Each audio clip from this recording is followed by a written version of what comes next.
Welcome to Tower Talk Business Radio on the voice of Nassau Community College 90.3 WHPC. Tower Talk Business Radio brings you conversations with the top business minds on Long Island and around the nation, including expert consultants and small business owners who have found success, but are also willing to share their top tips, failures, and give gritty, matter-of-fact advice based on their first-hand experience. And now, let's get down to business with Tower Talk Business Radio, powered by the Nassau Community College Foundation. Hello and welcome to Tower Talk Business Radio, powered by the Nassau Community College Foundation. My name is Ray Schwetz, AVP of Nefke Business Banking, along with Donyshia Boston Hill, CEO, keeper of the brand marketing and digital agency. And we're focused on being the premier resource for business and entrepreneurship. Ray and I bring you weekly business advice, tips, tools, and services to help you grow your business. Plus, we interview the top business leaders in the industry. Well, Ray, it's so glad to be happy and joyful. You know, it's just, the weather outside is, but, there's always a silver lining in the rainbow. I think so. It's all good. I got a joke for today. Tell me, share. Yes, it's a joke that kind of goes with health. Is it a knock-knock? No. Oh. No, but it's pretty bad. I don't know if we want to tell that joke. Sure you do. Sure we want to hear it. Go for it. All right, so... don't hold this against us, ladies and gentlemen. Yes. Guy goes into the doctor's office, and the doctor says, "Son, I have bad news for you." And the guy says to the doc, "Well, what is it?" And the doctor says, "Well, you don't have long." And the guy says, "Oh, geez, how long do I have, doc?" And the doctor goes, "Well, 5, 4, 3, 2, get it?" Dead air. I know. I don't know what to think about that joke. Well, it relates to our topic for today. You don't think so? I'm trying to think of being uplifting and really pushing our listeners forward. You're kind of taking them to another level.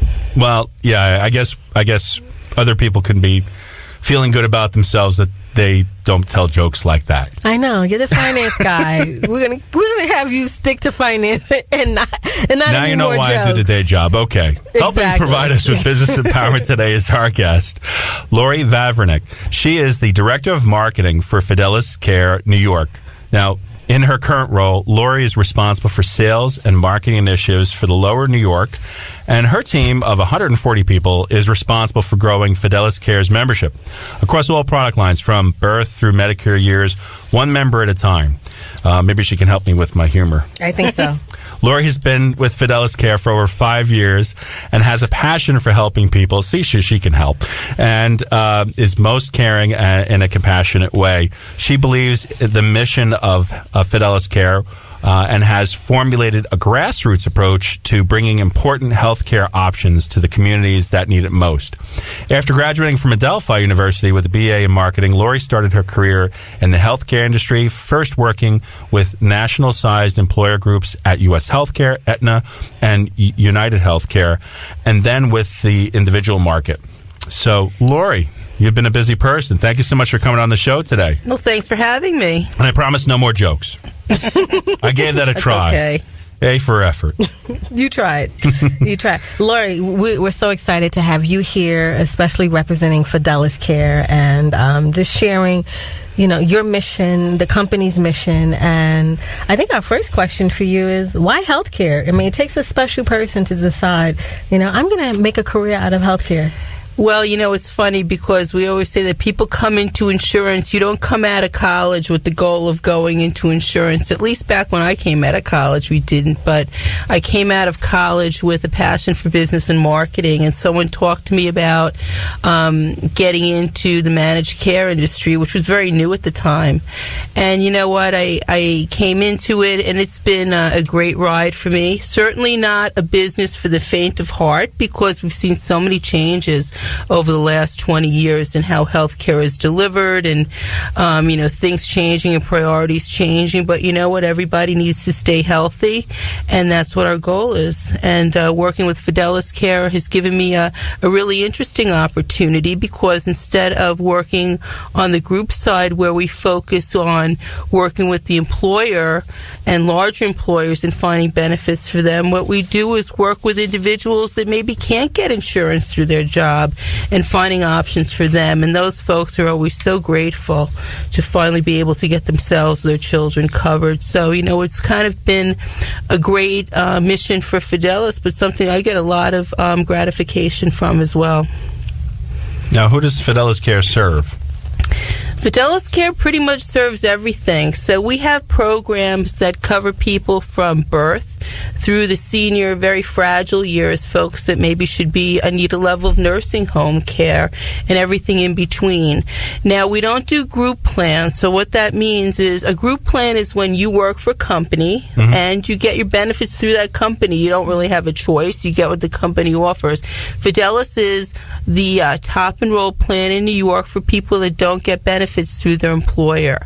So we have programs for people on Medicare that are older, Medicaid that are low income, people that work part-time, people that don't get benefits, plans just for children. Anybody that doesn't get benefits through their job or through, the state, they can come to Fidelis Care and we'll have a plan. So we grow our membership one by one.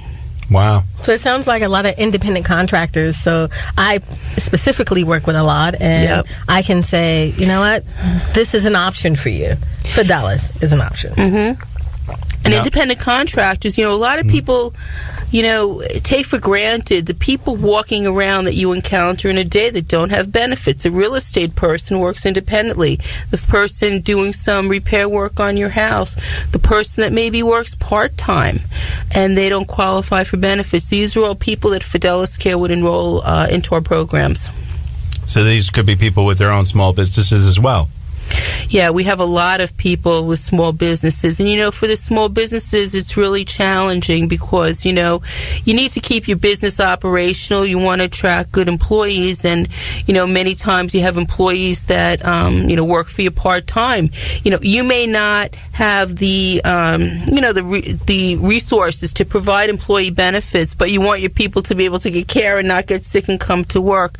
And we work with many small business owners to talk to their employees and get them covered. It's not part of the responsibility of the business owner to provide that coverage, but we help enroll the people into a plan under Fidelis Care, and very often they're getting better benefits than they could get through an employer plan, especially folks that are minimum wage employees, because they qualify for some really special low-cost benefits. You are listening to Tower Talk Business Radio on the voice of Nassau Community College, 90.3 WHPC. I'm Ray Schwetz, along with Donyshia Boston Hill, and our guest today is Lori Vavrinec. She is the Director of Marketing at Fidelis Care, New York. Now, Lori, for me as a small business owner, and I'm sure a lot of our listeners can concur, you hit the nail on the head. It's really hard for us to keep our staff, we're losing them day by day to big business. And, the more we can do to mitigate any type of loss and keep them on staff and retain them, is really important for us. So it's not only, it's healthcare, and then it's those extra fringe benefits.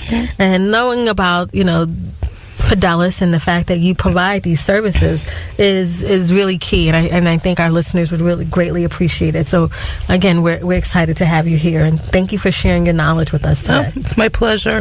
Now, how do you go about developing business for Fidelis, or how do the contractors go about that? Well, you mentioned before we take a grassroots effort. So what we do is we go out to the people. So we go out into the community, and you'll find Fidelis representatives in places maybe you wouldn't expect to see a person that represents an insurance company. We'll go to supermarkets, we go to libraries, we go to community-based organizations, colleges like Nassau Community College. We have a rep that that works on staff and helps students that need and teachers that may need some health care. We are anywhere where people go to get good information, and we have 6 community offices in this area where people can actually walk into one of our offices. We have one right here in Westbury, and we have reps that speak. My team speaks over 36 different languages. Wow! Because our population is diverse, so we try and hire folks that are bilingual that work and come out of the communities that we service, and people appreciate talking to someone that understands their needs and the concerns that they have, and we enroll those folks one by one into one of our plans. Yeah, my wife is bilingual as well. I think she just speaks 2 languages, so she can yell at me in 2 different languages. All right. So that I guess makes sense. I mean, you're very community focused. What type of differentiator do you have? I mean, I don't know what other companies are available that have a similar approach, but what's your differentiator? Well, I think a differentiator for us is really the people that work at Fidelis Care. I mean, the people that work here, I've worked in many companies, but I've never worked with people as passionate, as mission-based, as charitable as the folks that work at Fidelis. They really care about helping people and making sure that, we don't want to just put them in a plan. We really want to work with them, and not only in finding them the health care plan they need, but connecting them to other resources that they may need. So, for example, we may have a person comes in, they speak a different language, we'll do some translation for them. We'll talk to them how they can get involved with WIC programs or SNAP if they have a young child at home and, they have limited resources. We really work in being there for them is just the consultant, the trusted guide to help them.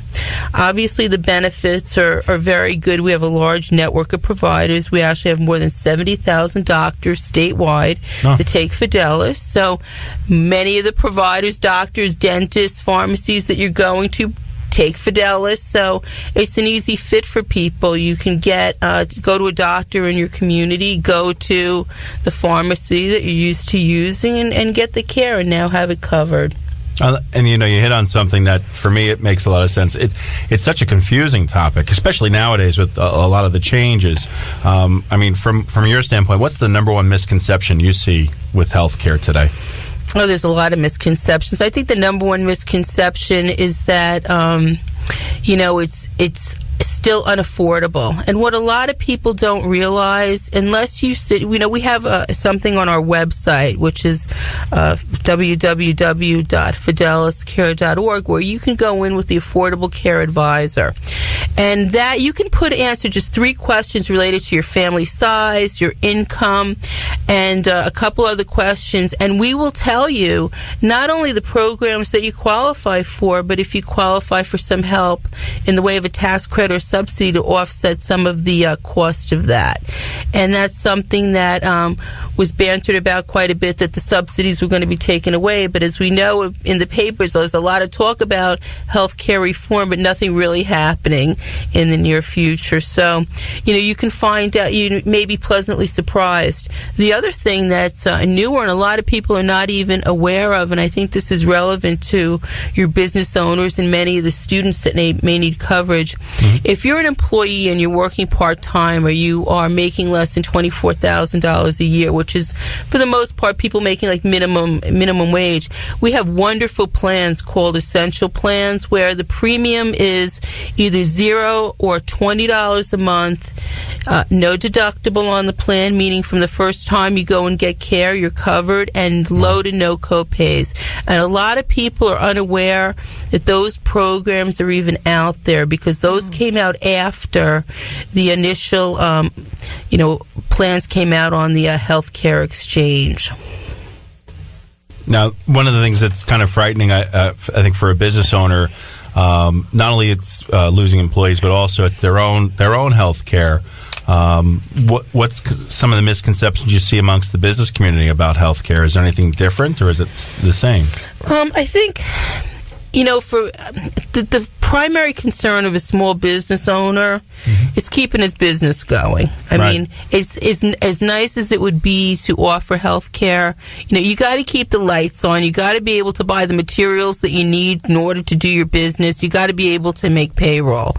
Many employers would like to offer health care because it's something that, differentiates them. And, we're getting at a point in the United States where, the labor market, most people are working right now. We have a very rich labor market right now and a low level of unemployment.